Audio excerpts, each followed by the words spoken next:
Berhenti, itu Muhammad kakek ente apa kakek aneh? Na'udzubillah, saya lihat videonya. Apa benar sih orang begini cucunya Nabi? Saya sering membaca sejarah-sejarah para turunan Nabi. Ali Zainal Abidin As-Sajjad yang matanya penuh linangan air mata. Kalau dia ketahuan sebagai cucu Nabi, dia pindah lagi ngontrak rumah supaya tidak ketahuan. Kalau dia dikatakan sebagai cucu Nabi, saya katanya takut kalau saya berbuat dosa, Allah akan menimpakan saya 2 kali lipat dosa daripada orang lain. Assalamualaikum warahmatullahi wabarakatuh. Sahabat pecinta channel Cinta Tasbih dimanapun kalian berada, semoga senantiasa selalu dalam keberkahan dan lindungan Allah Subhanahu wa Ta'ala. Amin ya rabbal alamin. Kali ini Kiai Haji Imaduddin Al-Bantani menanggapi ceramah dari kaum para habaib, di mana salah satu habaib membicarakan tentang di dalam dirinya bahwasanya dia adalah keturunan dari baginda Rasulullah Muhammad SAW. Namun sikap dan perilakunya tidak mencerminkan keteladanan, akhlak serta ajaran dari baginda kita Rasulullah Muhammad SAW. Maka dari itu Kiai Haji Imaduddin Al-Bantani memberikan tanggapan serta memberikan wawasan kepada kita semuanya agar kita lebih paham dan lebih mengerti makna siapakah dzurriyyah Rasulullah Muhammad SAW yang sebenar-benarnya, agar kita tidak lagi dibodohi oleh orang-orang yang mengaku bahwasanya dirinya adalah keturunan dari baginda Rasulullah Muhammad SAW. Untuk itu marilah kita simak kajian yang telah disampaikan oleh Kiai Haji Imaduddin Al-Bantani berikut ini. Jika ada seorang yang sombong, begitu sombong nyuruh orang adzan di pengadilan, ketika asyhadu anna Muhammad, berhenti, itu Muhammad kakek ente apa kakek aneh? Na'udzubillah, saya lihat videonya. Apa benar sih orang begini cucunya Nabi? Saya sering membaca sejarah-sejarah para turunan Nabi. Ali Zainal Abidin As-Sajjad yang matanya penuh linangan air mata. Kalau dia ketahuan sebagai cucu Nabi, dia pindah lagi ngontrak rumah supaya tidak ketahuan. Kalau dia dikatakan sebagai cucu Nabi, saya katanya takut kalau saya berbuat dosa, Allah akan menimpakan saya 2 kali lipat dosa daripada orang lain. Kenapa? Karena ada dalil dari Al-Quran, istri-istri Nabi yang berbuat salah dosanya 2 kali lipat. Turunan tidak ada di Al-Qurannya, tapi cucunya Nabi itu mengkiaskan istri-istri Nabi dengan cucu Nabi Muhammad SAW dalam dosa, bahwa dosanya bisa jadi kita juga 2 kali lipat karena ada nisbah kepada Rasulullah Muhammad SAW. Itu saja. Ada yang ngatain lagi tesis iblis. Wih, tesis iblis. Orangnya orang Sunda, orang Bandung, pakainya udeng-udeng, pengen dipanggilnya Abuya. Kan kalau Abuya di Banten Soma Saumad Dahri, dhahara zuhduhu wa dhahara wara'uhu wa qara'a al-kutub al-mu'tabarah min al-fiqhi wa tafsiri wal hadis. Kita fikihnya dari mulai Fathul Mu'in, Fathul Wahab, Tuhfatul Munhaj, Nihayatul Muhtaj, Mughnil Muhtaj, beres semua. Tafsirnya dari mulai tafsir Jalalain, Ibnu Katsir, tafsir Marah Labid, tafsir Tabari yang berapa jilid itu, tamat Abuya itu di Banten itu. Kitab Syadul Qadir Al-Jailani, Al-Ghunyah dan sebagainya yang jarang-jarang dibaca oleh kiai lain, dibaca oleh Abuya. Lah ini ada Abuya mengkritik tesis, bukan ngasih dalil. Wis pokoknya maulah dalil-dalilan. Wis pokoknya mah eta Habib eta bid'ah nabawiyah, eta turunan Nabi, pokoknya mah baik. Syekh Hasyim Asy'ari sering sekali tuh bawa-bawa Mbah Hasyim, padahal dia sama sekali waktu hidupnya dari mulai kecil sampai sekarang belum pernah dia ada di struktur NU, belum pernah ngurusi NU, bahkan dia berseberangan dengan NU. Kalau NU ada hajat punya calon, nggak pernah ngedukung calon NU. Kok sekarang ketika bab nasab bawa-bawanya Mbah Hasim aja, Mbah Hasim. Mbah Hasim katanya mengisbat Ba'lawi. Mana kitabnya Mbah Hasimnya? Kalau misalnya ada muridnya Mbah Hasim, mana saksinya yang masih hidup mengatakan Mbah Hasim mengisbat Ba'lawi? Tidak ada. Mbah Hasim itu kalau ada Habib dihormati, kiai siapa aja dihormatin. Kalau datang dikasih kopi, dikasih kue, begitu. Mbah Khalil Bangkalan katanya hormat kepada Habib. Ya hormat pakai kita mah, semua orang dihormatin, tapi ada enggak Mbah Khalil mengisbat? Mbah Khalil itu sering nulis kitab loh, ada enggak kitabnya? Yang mengisbat itu Imaduddin Usman Ba'lawi, itu kitab dulu saya, Fikratun Nahdiyah, saya mengisbat Ba'lawi, jelas itu kalimatnya, wa min duriyatin nabi atau wa min ahli baitin nabi Ba'lawi. Itu namanya mengisbat.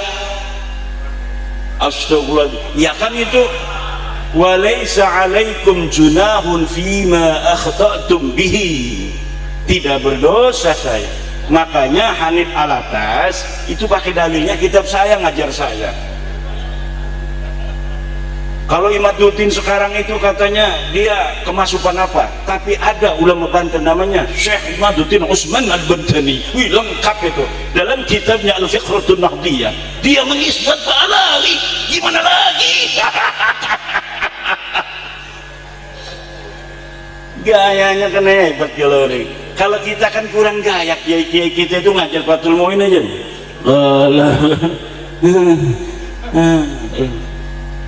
Dengan tidak mereka tidak meyakinkan, padahal mah yudhiru tawadhu, yudhiru atau kiai kita itu tidak meyakinkan kalau dibandingkan dengan ada orang-orang begitu.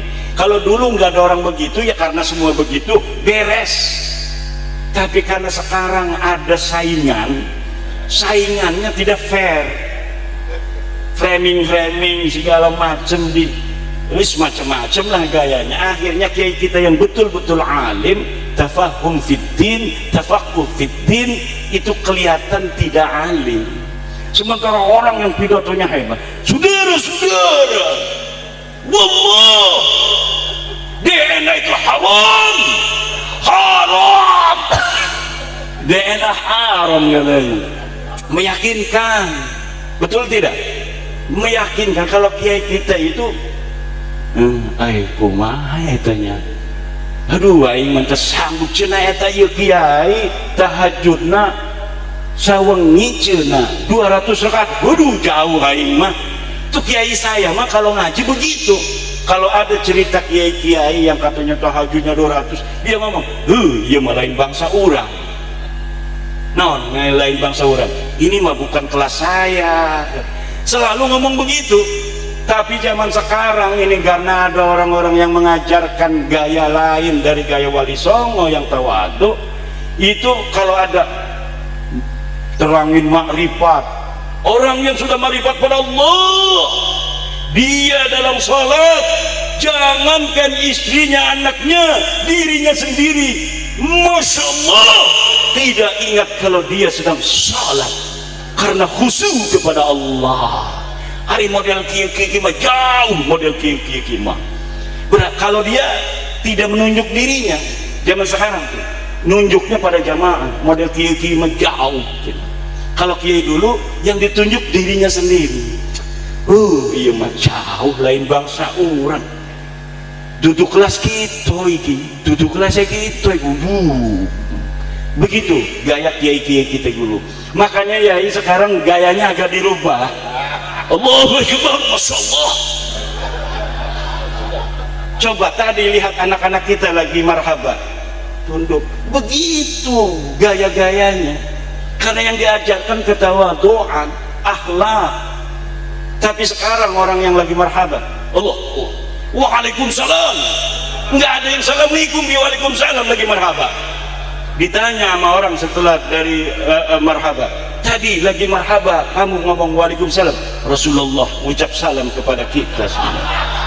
Dan Rasulullah menyampaikan salam untuk semua jamaah yang hadir di sini. Masya Allah, dapat barokah orang-orang Soko pada hari ini karena kedatangan daripada aneh Imaduddin Usman.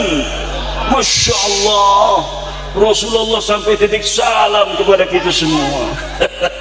Gayanya begitu. Jadi na'udzubillah, kita tidak diajarkan seperti kita ala manhajil awliya tis'ah.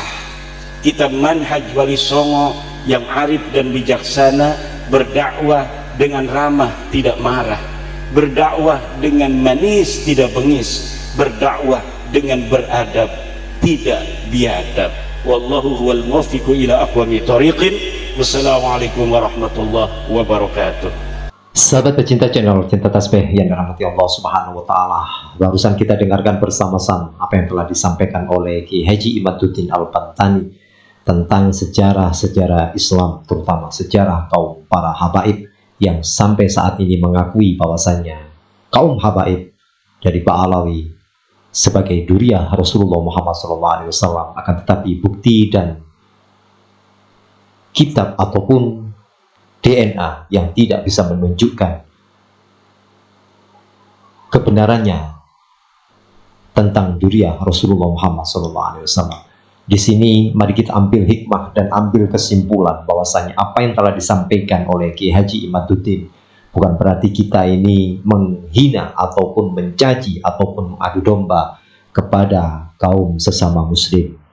Jadikan semuanya ini menjadikan pembelajaran kepada kita bahwasannya menghargai kepada siapapun itulah ajaran dari baginda kita Rasulullah Muhammad SAW.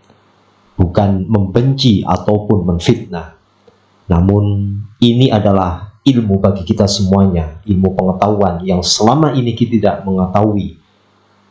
Akhirnya dengan adanya tesis Kiai Haji Imaduddin yang bisa dipertanggungjawabkan menjadikan ilmu tambahan buat kita semuanya.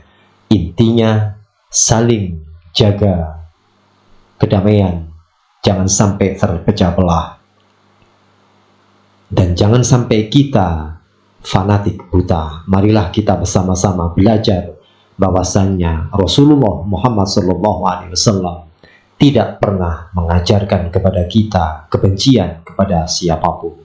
Terima kasih. Jazakumullah khairan katsira. Assalamualaikum warahmatullahi wabarakatuh.